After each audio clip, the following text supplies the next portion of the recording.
Prime Minister Netanyahu, end this blockade now and let the aid in. We're talking to Sir Ed Davey this afternoon, leader of the Liberal Democrats, but we're really talking about care, and we're talking about the experience of care in Ed Davey's life. I am going to poke some politics into it, though. You would expect nothing less of Times Radio. The Foreign Secretary, David Lammy, says the UK is suspending its free trade talks with Israel amidst ongoing concern at the aid blockade and the renewed offensive in Gaza. The government says the blockade is cruel and indefensible and has summoned the Israeli ambassador to the Foreign Office. Sir Ed Davey, what would your reaction be to that?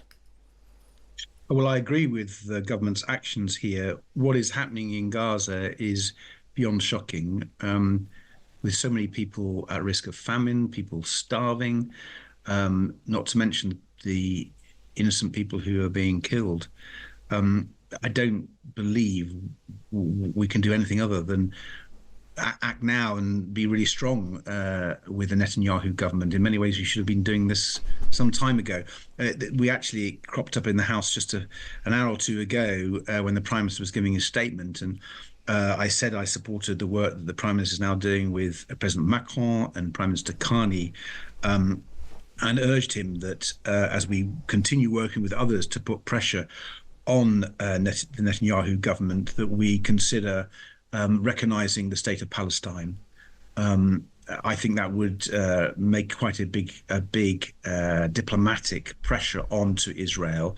Of course, immediately we need to get the food in. That goes without saying, but I think we need to be much tougher with Israel than we've been. Yeah, the warnings about how many particular children and babies are at risk at the moment is something we're going to talk about in the next half an hour of the programme too.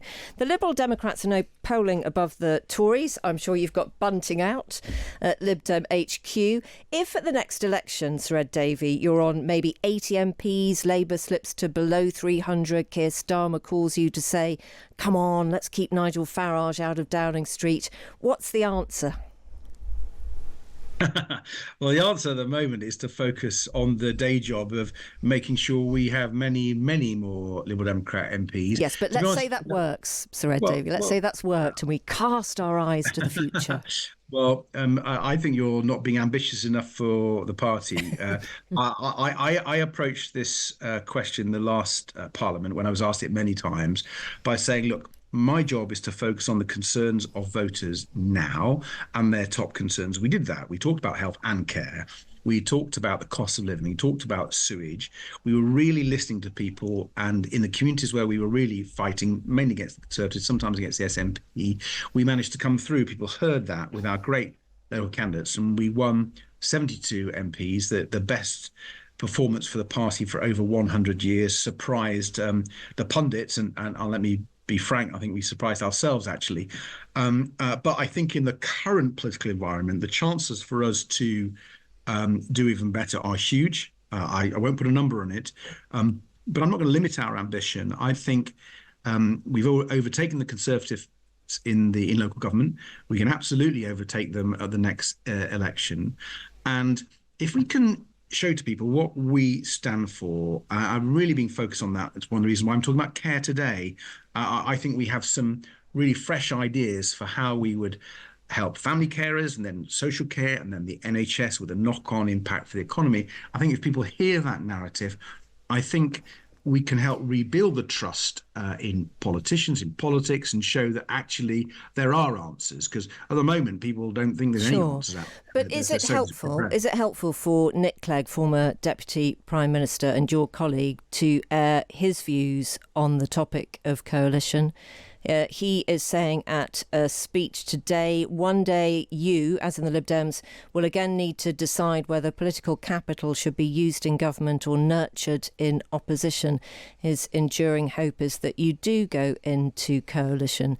Is that a helpful intervention?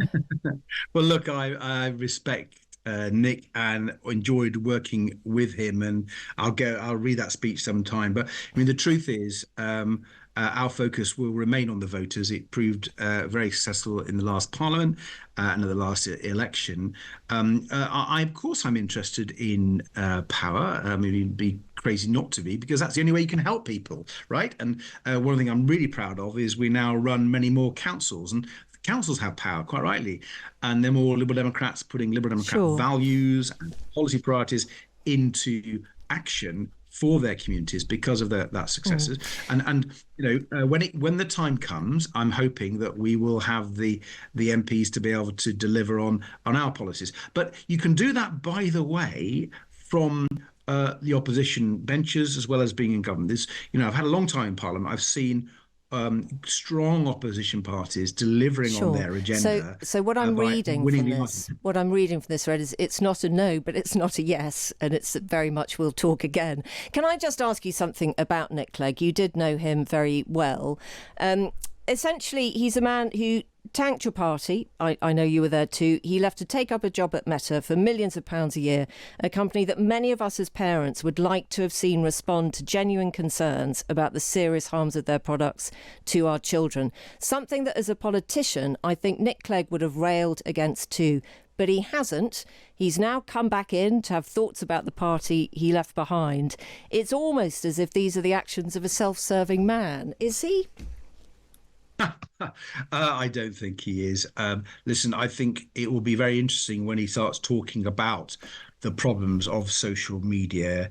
I'm sure he tried to take some action when he was in post. However, I don't think it's been anywhere enough. I'm really worried about the impact on children and young people, and indeed on our democracy, of some of the problems that we're seeing in social media. There are obviously many benefits too, and we need to really understand this. And I think the evidence is mounting that we need some tougher action than we've had before. For example, in Parliament, we've been arguing for a digital age of consent that's over 16, so that young people's data isn't taken and they're not exploited by these different social media companies. The stunts, Sir Ed, the water slides, the riding on a broom horse, the falling off a paddleboard, what we're very interested in are the things that you've said no to.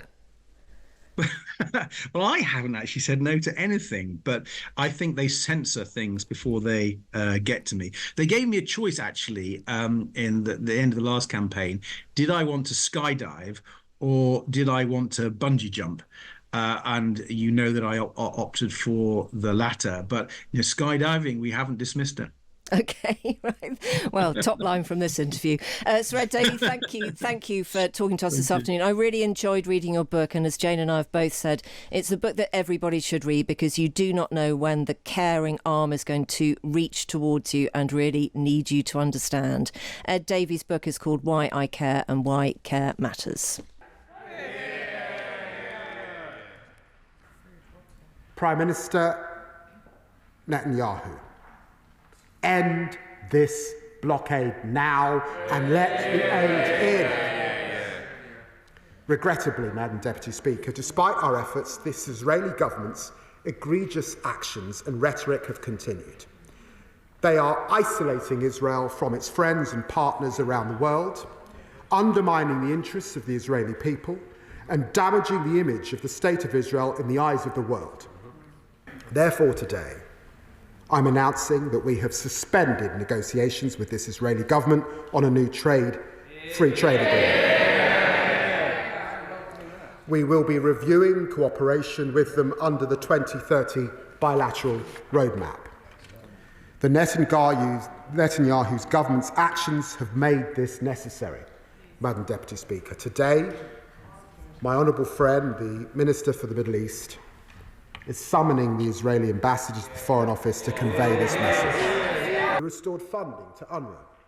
We supported the independence of the International Court. I say now to the people of Israel, I want a strong friendship with you based on shared values, with flourishing ties between our people and societies. We are unwavering in our commitment to your security and to your future, to countering the very real threat from Iran, the scourge of terrorism, and the evils of anti-Semitism. But the conduct of the war in Gaza is damaging our relationship with your government. The UK, Mr. Speaker, will not give up on a two-state solution. Israelis living in secure borders, recognised and at peace with their neighbours, free from the threat of terrorism. Palestinians living in their own state, in dignity and security, free of occupation.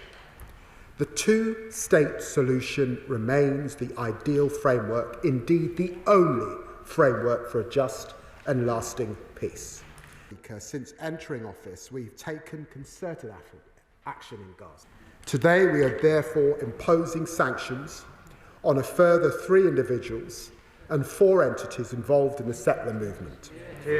I have seen for myself the consequences of settler violence, the fear of its victim, the impunity of its perpetrators. Today, we are demonstrating again that we will continue to act against those who are carrying out heinous abuses of human rights. Priti Patel. Speaker, and I'm grateful to the Foreign Secretary for advance sight of